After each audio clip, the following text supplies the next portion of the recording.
The map of the civilized galaxy looked tidy on paper because people who liked tidy things drew it.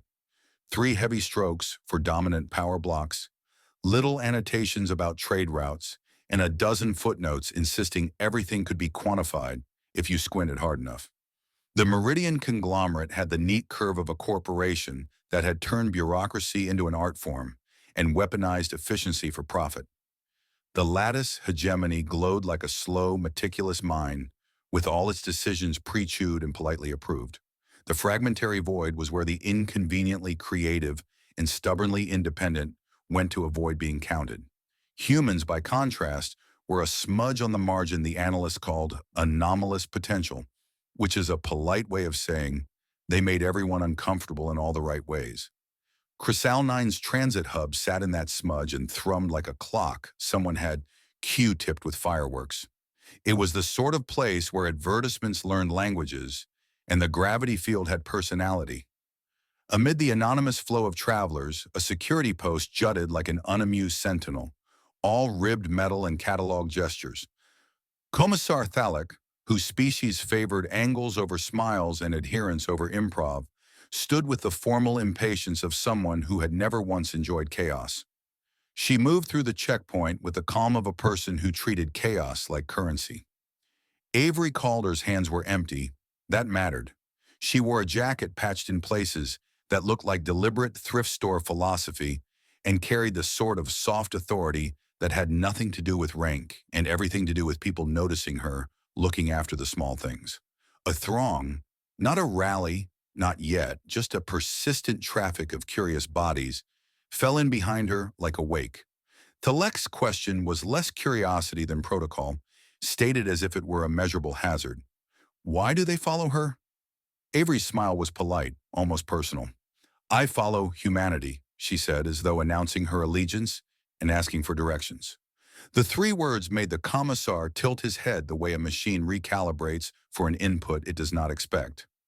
Around them, the crowd murmured. No one moved to restrain the flow. Some species process the idea as a biological phenomenon, some as a social algorithm. Most cataloged it as a variable to be watched. Avery's answer landed like a light. It explained nothing in the ledger and everything in the room. Thaleq folded his hands the way someone folds a contract they intend to read later, which is to say with trust and suspicion in equal measure. Follow in narrative meant an erasure, a quiet reallocation of allegiance, a species-level consent to be subsumed. The commissar wanted boxes checked, signatures, a visible transfer. He expected ceremony or the soft click of a neuroseal. Instead, he got a shrug and a peculiar human half-smile that suggested Avery would rather bargain with consequence than with paperwork. Avery elaborated, because humans love definitions the way other species love discipline. We follow because it's useful, because somebody does the ugly small thing, and then somebody else watches and thinks, I'll do the ugly small thing too. It's contagious. And yes, we shout and laugh and sing while doing it, because if it's worth doing, we do it loudly. A child near the baggage carousel, a human child, hair like brown static and a face full of obvious questions, picked up the cadence as if learning a joke. He repeated the phrase as a chant, not understanding the politics but sensing the rhythm. A few heads turned. An elderly merchant from the Varix quadrant tried to mimic the sound. His throat caught on the consonants, but his eyes were unmistakably bright. Someone else began to hum under their breath. It was the social equivalent of a stray, well-thrown pebble in a pond. The ripples made other ripples, and none of them respected the tidy margins the analysts loved. Of course, the observers, always the observers, began to make notes. The Lattice delegate, who took pleasure in cataloging motives like fruit in a display, logged the behavior under ad hoc contagion. A Meridian aide wrote potentially monetizable in neat script and put a heavy star beside the phrase. The fragmentary void types lit smuggled cigarettes and grinned like they had been privy to a good secret. Everyone, including Thaleq, felt the tug. It was easier to mark such phenomena as anomalies than to admit a fear of being influenced. The first unambiguous demonstration came not from rhetorical flourishes, but from a scrape and a laugh. A courier had slipped near the maintenance tunnels, scraped open an arm, and was bleeding in a way that delighted neither physics nor fashion. The courier was human enough, call sign Yorick, who had no formal rank but had a habit of turning up where mess and need overlapped. He knelt without asking and did a quick, ridiculous thing. He mimed a terrible joke about the maintenance tunnels being designed by engineers with a grudge. The courier, expecting pity or antiseptic efficiency, hiccuped a laugh instead. The laugh broke something more substantial than tension. It drew in the surrounding crowd's attention, and in that attention the courier's fear softened. That softening matters because trust is a vector. In the Lattice ledger, there are precisely measured vectors. In human life, there's a map drawn in pencil and coffee stains. Another moment reinforced the thesis. A Varix freight handler, large, efficient, and very nervous about delays, watched a human courier surrender his priority slot on a shuttle so an exhausted alien driver could make her time. The human explained in 2 sentences. The driver had kids and an expired transit pass, and this courier had not. No ceremony, no sense of self-importance, just inventory and a small-scale moral calculus. The cargo was late, the driver was not. The handler's expression shifted from irritation to admiration in the time it took to reroute a manifest. Thirdly, a structural failure occurred. Small, contained, precisely the kind of thing protocols love to solve and improvisation loves to exploit. The docking ring's secondary thrusters hiccuped during a bustling departure queue. The station's emergency algorithms suggested a lengthy bureaucratic quarantine. Protocol called for a pause so complex it required a permit and an apology. Humans dispersed to check tether lines, to pull jammed valves, to hold hands where wires were frayed, improvising splints, anchor points, and a kind of human chain that had nothing to do with training and everything to do with inclination. They coordinated with gestures, jokes, and the kind of commands that rely on tone more than titles. The ring settled. The disaster avoided was clean and ugly and, crucially, visible. The Meridian Conglomerate took notice. They always noticed when something could be quantified and turned into a product. Ambassador Kurex arrived with the air of a man who had never once been surprised and would soon correct that oversight. He wore clothes that valued contour, a suit engineered to be unreadable in half a dozen taxation systems. A phenomenon, he said, that spreads by laughter and inconvenience is economically interesting. The Lattice feared less and thought more slowly. Its delegates collected data with patience, like ants building an anthill. Thaleq kept his ledger of impressions short and folded them into a private report that said, in essence, humans attract because they render the abstract accountable. They are swift to reward and swifter to punish. The notes were practical, if a touch startled. Avery's team wasn't architecture, it was a tendency. There was Jorik, whose pilot's calloused hands had no respect for docking etiquette and a great respect for engines. There was Mika Oren, a med rep who had trained in clinics that smelled of antiseptic and bitter coffee, whose primary talent was cataloging who would scream and for how long. These people were not a militia. They were a microcosm, a crew willing to get things ugly and keep the ledger of who owed what in plain sight. Kyrex proposed a controlled study dressed like a generous offer. Meridian would donate an array of station upgrades, climate control optimizers, transit smoothing nodes, and a network of public interfaces that would make processes seamless.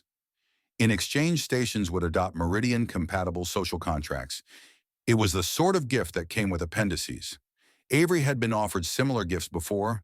The measure was never the offered comfort, but the line of ink at the bottom of a contract. When Kyrex read the clause aloud, this one would let Meridian insert compliance modules into local social protocols, the legal phrasing elegant and corrosive. Avery did not accuse him of malice. She merely asked for the clause to be projected where everyone could read it. The amendment, rendered in public, said what everyone in the room suspected. The module would track behavioral metrics and reward compliant clusters with increased resource allocation. In practice, it meant rule following could be gamified and rewarded, while deviation risked deprioritization. You could see the calculations flicker across faces. Some humans flinched at being treated like a crowd that could be nudged. Others recognized the opportunity to make lives easier. The dangerous part, the bit the Meridian crew didn't factor because spreadsheets never learn irony, was that humans were intolerant of hidden rules. Avery exposed the clause with a single sentence. We don't want a ladder you can climb only by stepping on our ankles. It was a metaphor that felt like a punchline and a threat simultaneously. Thaleq watched her calmly, then nodded once, which for him was a significant concession. Kyrex smiled the kind of smile one gives to an unexpected culinary success. Pleased, analytical, and immediately planning replication. When Kyrex attempted to implement the module covertly, servers in the shadows, a small team of Meridian engineers who worked at night with bad coffee, Avery and her people did what humans had been doing all along. They noticed. Mika Oren traced packet signatures like a detective tracing footsteps. Jorik found cracks in the implementation while he pretended to argue about docking priorities. None of them worked like a military unit. They worked like neighbors noticing a loose tile and fixing it before someone trips. The Meridian engineers had no idea their presence was public until they weren't. Meridian's response was blunt and elegant. A security frigate anchored outside the platform's slipstream, a statement in black and chrome. Komissar Thaleq instituted a temporary blockade. The station filled with new noises, the whine of neural jitter as bureaucrats recalculated their odds, the quiet bargaining of small businesses fearing lost income. A few humans wavered. It is one of the human facts the universe sometimes overlooks that fear is a communal sensation. It spreads as quickly as courage. But a more interesting fact is that humans correct their leaders with remarkable speed when the leader fails in public. Avery did not marshal forces. She organized a social maneuver. She instructed everyone to do absurdly simple, coordinated things. Laugh together at a specific second, hum the same two-note refrain, stand and swap seats in a visible, chaotic shuffle. The actions were trivial, but they required the station's cameras and Meridian sensors to interpret human rhythm, timing, and improvisation as data. The sensors were brilliant at patterns, less so at purpose. They flagged anomalies and rerouted protocols in a way that bought time and confusion. The essential gambit was not ridicule, though there was plenty of that, but ritualized refusal. People began to leave their seats not in a panic, but en masse, with the comic punctuality of a community theater troupe on a caffeine binge. The Meridian frigate, registering a statistically improbable surge in unstructured social activity, hesitated. The radio nets that would have been used to trigger intervention could not parse the human variable, an overflowing, synchronous oddity of dignity and annoyance. Then improbably, it came down to a child. The same human child who had repeated the chant earlier climbed the railing that bordered the docking ring and peered at the black slope of the frigate like it was a dragon-shaped slide. He began to chant, louder this time, and without understanding the mechanics of diplomacy or force. The chant was nonsense to the engines, but to the crowd it read like an alarm. Instinctively, people surged toward the railing. Aliens joined them because creatures are curious, and because saving a child is a universal statistic. The crowd's movement was a physics problem Meridian systems had not been designed to resolve. The frigate's captain calculated the PR cost of forcibly dispersing a crowd, protecting a child, and found himself in unfamiliar moral arithmetic. A block letter flashed across the Meridian bridge, negative outcome likely. They withdrew with a kind of elegant, corporate embarrassment. Afterwards, reports were filed. Meridian took the incident to a board meeting with algorithms and lawyers and decided to pivot from coercion to observation. They began to study humans like a lab species you choose crops from, rather than hunt. The Lattice integrated protocols for quicker accountability, not to mimic humans, but to ensure their networks could respond to emergent ethical failures more fluidly. Smaller stations picked up the chant and taught it to their children because cultural appropriation is sometimes less about theft and more about borrowing a music box. Thaleq came to Avery weeks later with a small, awkward, almost ceremonial gift, a ribbon of metal from his personal kit. It meant little in human terms and a great deal in Nerev. It meant he was offering something personal, not procedural. He asked a question that was, for an official, almost intimate. What would an alliance look like then, if not worship?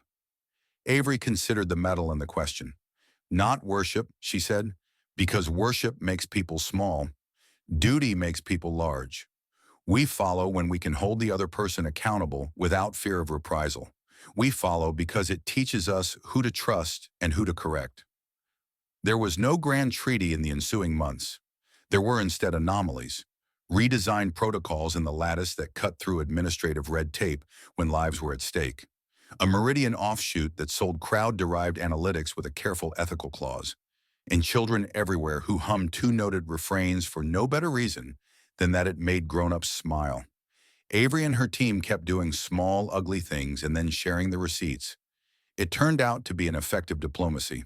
The map of the civilized galaxy remained tidy in most charts, because tidy charts are useful. I do not despair of neatness, but the smudge at the edge had been redrawn with ink and laughter. Analysts added a footnote that read, in a tone that tried very hard not to sound surprised, unpredictable social vectors can recalibrate power. Avery watched one evening as the station's lights dimmed and a cluster of children, alien, human, and everything in between, played a game that started with the chant and ended in shared food. She thought of the Meridian's neat offers and the Lattice's slow patience, and she felt the exquisite human certainty that responsibility is the truest form of power. Thaleq, watching from a distance, gave a small, awkward nod that had nothing to do with ceremony.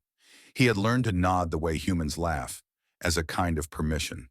The galaxy did not so much change as reveal itself differently. Those who preferred tidy maps grumbled in their offices and recalculated risk. Those who understood messy humanities took notes and occasionally copied the songs. As for the smudge on the map, it kept growing in ways not easily quantified. A satellite here, a laughing child there, a small, stubborn refusal that became, over time, a new kind of ledger. The analysts added a final entry to their report, a line meant to be a footnote but which, in truth, functioned more like a warning. Never underestimate the efficacy of a species that follows, not because it is commanded, but because it has chosen to, loudly and with witnesses. It was, everyone agreed in private and muttered in public, an inconveniently effective form of power. And inconvenient is, as it turns out, remarkably good at rearranging tidy lines.